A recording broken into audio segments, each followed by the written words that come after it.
आइए आज खाना बनाते हुए मैं आपको एक ऐसी कहानी सुनाने वाली हूँ जिससे सुन के आपको हिदायत तो मिलेगी और आपको खुशी भी होगी कि ये कहानी अगर आपने पहले सुना होता तो उस पर आपने अमल किया होता।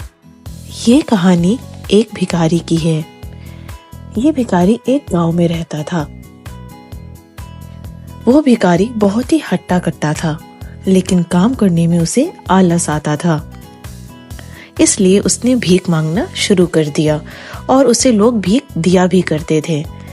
उस भिखारी की बीवी और 2 बच्चे भी थे। वो भिखारी रोज भीख मांग कर लाता और उसका परिवार इसी पर अपना गुजारा करता। तो एक बार उस भिखारी के घर खाने के लिए कुछ भी नहीं था, तो भिखारी अपने घर से भीख मांगने के लिए निकलता है।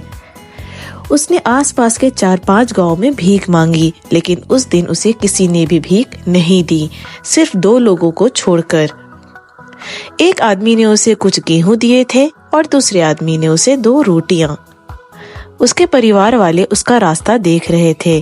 तो जब ये भिखारी ये 2 रोटियां और कुछ गेहूं लेकर अपने घर की तरफ जा रहा था, तो उसे उस जंगल में एक बुजुर्ग आदमी दिखता है जो एक पेड़ के नीचे बैठा हुआ था और उसकी हालत बहुत ही ज्यादा खराब थी।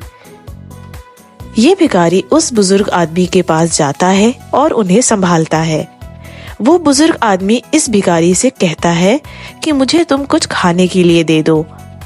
अगर मैं कुछ खा लूंगा तो मुझे अच्छा लगने लगेगा और मैं ठीक हो जाऊंगा। अब उस भिखारी के पास 2 ही रोटियां थीं और कुछ गेहूं थे और उधर घर पर उसकी बीवी और बच्चे उसका इंतजार कर रहे थे। अब ये भिखारी सोच में पड़ जाता है, इस बुजुर्ग आदमी को मैं ये रोटियां दूं या ना दूं, क्योंकि अगर आधी भी रोटी मैंने इसको दे दी तो मेरे बच्चे भूखे ही रह जाएंगे और गेहूं तो मैं इसे अभी नहीं दे सकता हूँ। तो उसने बहुत ज्यादा सोचने के बाद रोटी का एक छोटा सा टुकड़ा तोड़कर उस बुजुर्ग आदमी को दे दिया और वहां से चला गया। वो थोड़ी ही दूर गया था कि उसे अपनी थैली में कुछ रोशनी नजर आने लगी। उस भिखारी ने जैसे ही अपनी थैली में देखा तो उसे अपनी थैली में वो रोटी का टुकड़ा दिखा जो उस बुजुर्ग आदमी को दिया था, लेकिन वो रोटी का टुकड़ा अब सोने में बदल गया था। भिखारी ये देखकर हैरान हो गया और वो वापस दौड़कर उसी बुजुर्ग आदमी के पास गया, लेकिन वो बुजुर्ग आदमी वहां से जा चुका था। तब वो भिखारी समझ गया कि जरूर वो कोई चमत्कारी बुजुर्ग थे। अगर मैंने उन्हें अपने पास की दोनों रोटियां दे दी होती तो वो दोनों रोटियां भी सोने में बदलकर मुझे वापस मिल जाती, लेकिन मैंने वो मौका हाथ से गवा दिया और अपने बारे में ही सोचकर उस बुजुर्ग आदमी की मदद नहीं की। दोस्तों, इस कहानी से ये सीख मिलती है कि जो जरूरतमंद लोग होते हैं हमें उनकी मदद जरूर करनी चाहिए। मैंने कई बार देखा है कि आजकल रोड पर कई हादसे हो जाते हैं। कहीं पर एक्सीडेंट हो जाता है, किसी को चक्कर आ जाता है, रोड पर कहीं गिर जाता है, लेकिन लोग उनकी मदद करने के बजाय वहां पर खड़े होकर तमाशा देखते हैं। लोग सोचते हैं कि मैं ये क्यों करूं, कोई ना कोई इसे हॉस्पिटल पहुंचा देगा, मुझे टाइम हो रहा है ऑफिस जाने के लिए, मुझे टाइम हो रहा है शॉप पर जाने के लिए। यही सोचते हुए हम वहां से आगे बढ़ जाते हैं, लेकिन हमारी एक मदद किसी की जिंदगी बचा सकती है, किसी की फैमिली को उजड़ने से बचा सकती है।